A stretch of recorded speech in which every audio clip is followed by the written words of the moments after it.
Well, I told everybody I was going to update them on the situation surrounding Don't Believe Me, Just Watch and Time Houdini. As many of you know by now, Kevin Mcmaster was notified on Friday. He had a positive result and positive test on two horses in his care. Time Houdini and Don't Believe Me, Just Watch both tested positive for a substance called cobalt. Now, on its own, cobalt is two things. One, it is found in almost every vitamin that you give, and two, in itself, pretty severe medication in the sense that I guess the history of cobalt, if you go back over the last decade, I guess there were people that were giving this medication in industrial form, cobalt. I mean, as you can imagine, you're in a sport where it's revolved around money, right? And anytime you have money involved, you'll have some unscrupulous people that will do anything to win races. And we do our best to try and take the stress out of winning here when it's not necessarily based. What we do is not necessarily based on winning races. Everybody wants to win, but having a good experience in horse racing and doing it the right way is very, very important. And having a group of people that are like-minded as far as integrity goes is very, very important for the stable.ca. So I'll get to that in a minute. We'll unpack the first part, cobalt. Now, any old horseman, and virtually my age or older, would think that anybody that gets a cobalt positive was using cobalt. So when I first heard that Kevin had got a cobalt positive, I was a little taken aback, because why would you jeopardize that? Kevin gets a paycheck every week, and really all he's jeopardizing is his 5%. It made no sense to me. Kevin, his first words out of his mouth when I spoke to him on the phone about it were, I treat the horses the same way I have for 20 years. That's an important statement. I'll get to that in a second also. So cobalt is found in a number of things. The first thing it's found in is cobalt, right? In industrial grade cobalt. The second thing it's found in is almost every vitamin. If you go to your medicine cabinet right now and look at any of the multivitamins you have, cobalt is found in them. It's a naturally occurring thing. It's in your body. It's in many, many things that we ingest. But the industrial, or I shouldn't say it's industrial. For those of you out there that maybe are scientists, or I'm just trying to explain it the best way I can. When you're giving large amounts of cobalt, what it can do is allow the body to absorb more oxygen and heighten the red blood cells and cheat. It allows you to cheat. But at the same time, it can kill a horse. It's really hard on their kidneys and the rest of their body, I'm told. So you would think anytime you have anybody with a cobalt positive, immediately I was irate after speaking to Kevin, even giving him the benefit of the doubt and thinking that Kevin's a nice guy, which he is, great guy. And I truly, after looking into everything and talking to a number of different people, I don't think Kevin Mcmaster intended to cheat. I don't think he did anything wrong. I think he was taking care of the horses the best he can, and circling back to his statement, he was treating the horses the same way he did for 20 years. Now, when we as horse people, as trainers, would go to the vet and say, hey, my horse is in to go Saturday, want to make sure that horse is hydrated, so you use an electrolyte jug or a bag, and you want to give the horse vitamins because you want to make sure that horse is race ready, right? And not to cheat, but to ensure that the horse is comfortable, make sure the horse is in the best physical state it can be. That's why we train the horses the way we do. That's why we make sure they're all hydrated. If you think back, the importance of hydrating your horses in the winter, horses don't drink as much. Stonebridge Simba, you can have electrolyte imbalances that affect the heart. You have a horse that have AFib or get the thumps, as they say, in two different things, but both occur quite frequently in the heat and the cold because the horses aren't hydrated. So as horsemen, when you would train a horse, say on Wednesday, for the event on Saturday, you would run fluids into the horse. Now, before 2 years ago, this is important, before 2 years ago, when the vet would show up with a loaded bag full of vitamins so a loaded bag would be vitamins, folic acid, nutrients, anything you need inside that electrolyte jug or bag would be technically called a loaded jug. That's just what everybody called it. So the vet would show up and it would be a darker in color because it had iron, multivitamins, folic acid, B12, things of that nature in it that the horse may be deficient of. Now, 2 years ago, many jurisdictions, this being one of them, said that they had a threshold of cobalt, and that if you used lots and lots of vitamins, that you could potentially go over the threshold of cobalt. Nobody really believed them.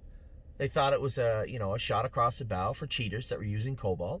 And if you would have asked me before Friday, people that got cobalt positives probably were using cobalt. That would have been my answer to you, quietly. So, after I'd spoke to Kevin and taking in everything he said to me, looking at the way he treated the horses, which was legal in his mind, unbeknownst to him, I believe that he probably did give the horse more than enough vitamins to go over the level. Which you have to ask yourself, and I ask myself this too, and you're probably asking yourself now, why isn't there more cobalt positives in? There's a few. And why isn't there many? I don't know. I don't know what to tell you. I do know this, though. As I was thinking this same thing, before I come on any video and said, oh, Kevin's a great guy and I don't think he would do this, I'm looking at what he gained, what he had. Regardless, his performance did not reflect his paycheck. He had nothing to gain but a 5% check more. You would have to be pretty stupid to push the envelope just for 5%. And I don't believe Kevin did. And I was more certain of it after I looked a little further. I looked at who had cobalt positives. Some of the people on that list over the last year were people that I wouldn't consider cheaters. I contacted a couple of them and I asked them point blank, you can lie to me if you want. It's over with now. You're back racing. Did you use cobalt? No, absolutely not. Lots of vitamins, folic acid, in a bag 48 hours out. Same way, very important, same way we treated the horses forever.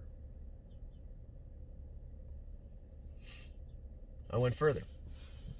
I know all the veterinarians in this area. So I called a couple of them that I think are pretty smart, people that have integrity, people that wouldn't condone cheating, wouldn't stick up for a client if a client was on that list of people that ended up with a cobalt positive.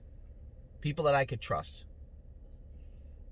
And I asked them point blank what their take was on the cobalt testing, and if it is possible to get a cobalt positive without trying to cheat with cobalt. Every one of them answered immediately yes. They said there's a problem with the testing. Now, keep in mind, I'm not trying to justify what took place. Hundreds and hundreds of people race horses every week that don't get cobalt positives. But it seemed to me the common denominator between everybody that received them that swore they didn't use cobalt was that they were all old school horsemen. They believed, I guess as I did too, that you really couldn't get a cobalt positive without using cobalt. The veterinarians I talked to said the cobalt test, now this is a slippery slope. There is cobalt in all the vitamins, and if you gave them all and you got a cobalt positive, you got a cobalt positive. But what we're thinking about a cobalt positive is you're giving horses this cobalt substance that could kill them, and you're trying to purposely cheat. That is what most horsemen believe is what they're testing for. And although they are, you could also get what's considered a false positive from, I guess it's not considered a false positive. It's positive. But you could receive a positive test from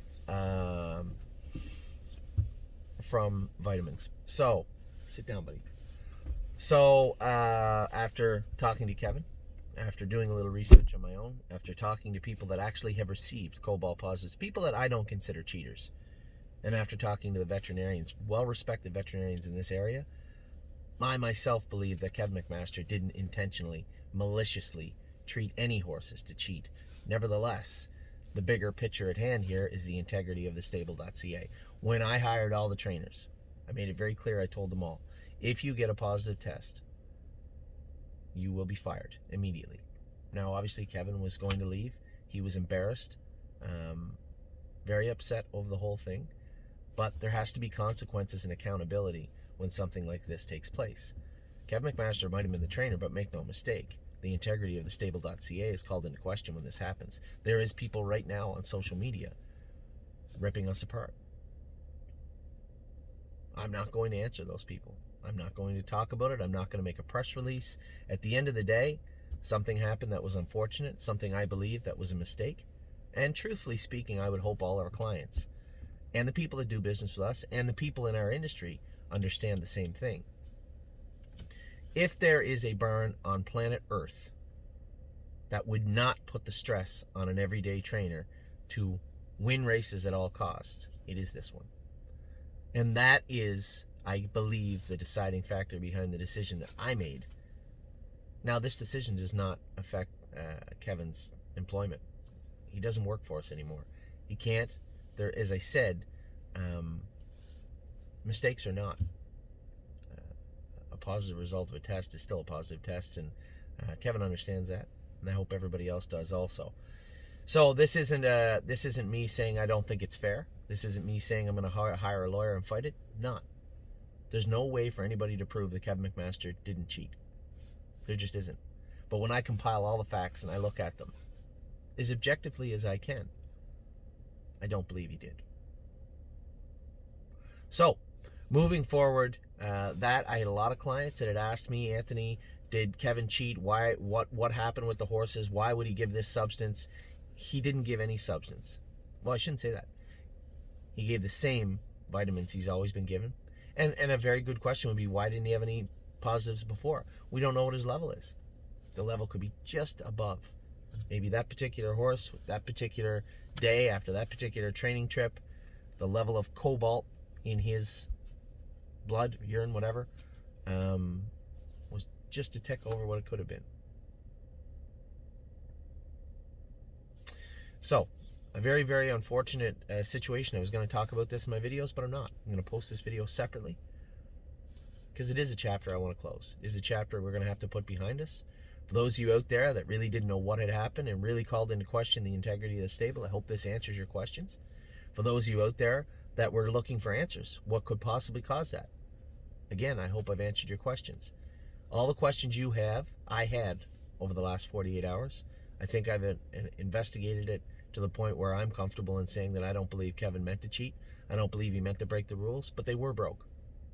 Regardless, we were warned 2 years ago, the entire industry, especially here in Ontario, that the use of multivitamins in a stacking way, so if you used folic acid, if you used the multivitamins, if you used iron, all three of those things combined, the cobalt in them could push you up over the cobalt threshold. So, although I don't think Kevin, as I said, meant to do anything wrong, he did, and we've parted ways. So, in regards to the horses, don't believe me, just watch in Time Houdini. The positive test in question were his win. Don't believe me, just watch on March 6th. Time Houdini's 4th place finish. We will have to return those funds. Those horses will be suspended for 15 days, not 30 days. In regards to the trainers, I know a lot of people have been asking me, this is a fluid situation. This is different, right? It's not like Kevin Mcmaster's stable is suspended and we have to move the horses. Kevin Mcmaster worked for us. He doesn't work for us any longer. Does that mean that Jason McGinnis or Harry Polton or Mario or Johnny can get the horses? I don't know. Theoretically, historically speaking, they couldn't. They would have to leave the property. But I don't know if they have to leave the property because the trainer left the property for good. So I do, as I said, I do feel bad. I feel terrible for you. Obviously calls into question the integrity of the stable.ca. I hope what I've just told you alleviates some of that concern, some of those questions. If you have any more, you certainly can call me, 519-400-4263. You can email me. You can text me at that number. You can email me at anthony@thestable.ca. The last thing I want is any wavering support from our clients. We take our job seriously. We do the best job we can. And this does not reflect the way... Don't, buddy. This does not reflect our feelings in any way. Take care.